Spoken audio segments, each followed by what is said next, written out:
দেখেন আল্লাহ তাআলা কি বলে যে লা তাত্তাখিযুল ইয়াহুদা ওয়ান নাসারা আউলিয়া, তোমরা ইহুদি এবং নাসারাদেরকে তোমাদের বন্ধুরূপে গ্রহণ করো না।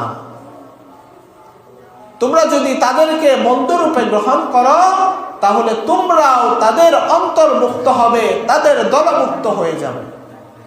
আর যদি তাদের দলভুক্ত হয়ে যাও, আল্লাহ তাআলা অন্য আয়াতে বলেন আল্লাহু ওয়ালিয়ুল্লাযীনা আমানু ইখরিজুহুম মিনায-যুলুমাতি ইলান-নূর ওয়াল্লাযীনা কাফারু আউলিয়াউহুমুত-তাগুত ইখরিজুনাহুম মিনান-নূরি ইলায-যুলুমাত উলাইকা আসহাবুন নার হুম ফিহা খালিদুন।